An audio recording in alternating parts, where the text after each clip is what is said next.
নমস্কার, কেমন আছেন বন্ধুরা? ফের নতুন প্রতিবেদন নিয়ে আপনাদের কাছে আমি চন্দন। হ্যাঁ, 2026-এ রাজ্যে বিধানসভা নির্বাচন।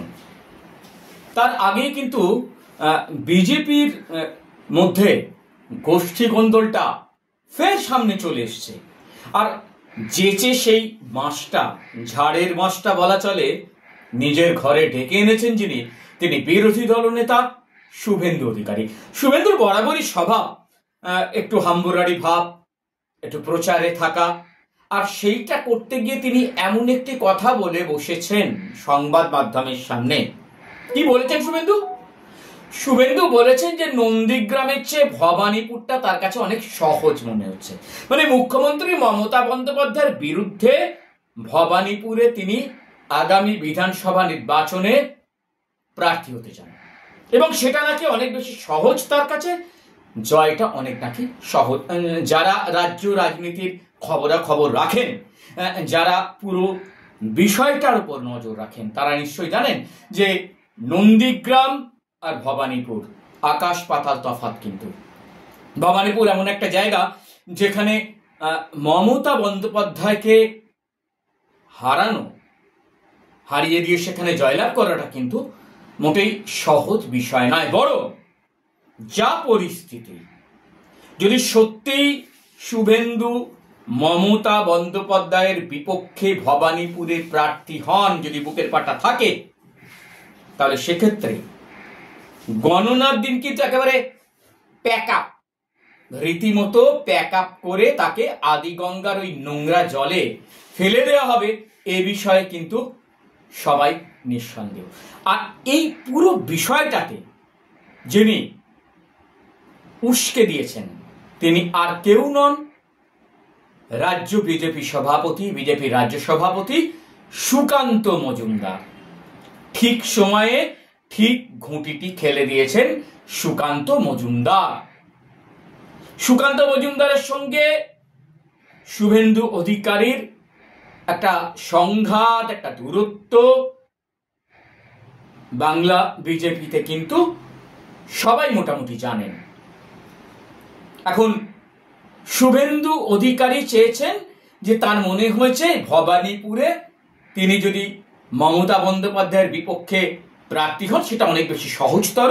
নন্দীগ্রামে তো তিনি জয় পেয়েছিলেন, সুতরাং নন্দীগ্রামের চেয়ে এটা অনেক বেশি সহজ হবে। আর তার পরিপ্রেক্ষিতে, তার সেই কথার খেই ধরে বিজেপির রাজ্য সভাপতি সুকান্ত মজুমদার সাংবাদিকদের মুখোমুখি হয়ে কি বললেন?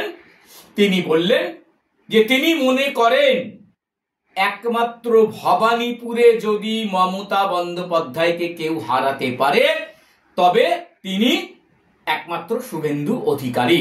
এবং শুভেন্দু অধিকারী যদি মমতা বন্দ্যোপাধ্যায়ের বিপক্ষে ভবানীপুরে দাঁড়ানোর প্রস্তাব দলের কাছে দেন, তবে অবশ্যই তারা গুরুত্ব সহকারে তার সেই প্রস্তাব বিবেচনা করবেন। কেন বললেন সুকান্ত মজুমদার এমন কথা? একবার ভেবে দেখেছেন? আসলে সুকান্ত মজুমদার শুভেন্দুর কথার খেই ধরে এমন একটি বক্তব্য রেখে কিন্তু এক ঢিলে দুই পাখি মারতে চাইলেন। কি করতে চাইলেন সুকান্ত? আসলে শুভেন্দু অধিকারীর একটা স্বভাবই আছে লোকের পেছনে কাঠি মারা, আর সেই কাঠিটা মারতে গিয়ে মাঝে মধ্যেই তিনি দৌড়ান দিল্লিতে কেন্দ্রীয় স্বরাষ্ট্রমন্ত্রী অমিত শাহের কাছে, তার পায়ের তলায় বসে নানান জল্পনা কল্পনা করেন। শুভেন্দু কি ভাবেন তার সেই কথাবার্তা দিল্লি থেকে সুকান্ত মজুমদারদের কানে এসে পৌঁছায় না? আলবাত পৌঁছায়। যদি না পৌঁছাতো তাহলে শুভেন্দুকে এইভাবে ব্যাকফুটে ঠেলে দিতেন না সুকান্ত, কায়দা করে। যা পরিস্থিতি এই মুহূর্তে, তাতে শুভেন্দু যদি দলের কাছে প্রস্তাব না দেন মমতার বিপক্ষে দাঁড়ানোর, সেক্ষেত্রে তার একেবারে মুখ পূর্বে চুনকালি মাখবেন। তিনি যে বড় বড় লেকচার মানেন, সেই লেকচারগুলো যে ভুয়ো সেটা স্পষ্ট হয়ে যাবে। আর যদি সত্যি তিনি দাঁড়াতে চান এবং দল তার সেই প্রস্তাবকে গ্রহণ করে, সেক্ষেত্রে যা হবার তাই হবে। তার জায়গা হবে ওই ভোটের রেজাল্টের দিন আদি গঙ্গার ওই পাকে। আর এরপর শুভেন্দু অধিকারী কি আদৌ বিধানসভার গেটের চৌকাট পেরোতে পারবেন? একবার ভেবে দেখেছেন? বিরোধী দলনেতা হওয়া তো অনেক দূর, সুকান্ত মজুমদার অনেক বড় চাল খেলে দিয়েছেন।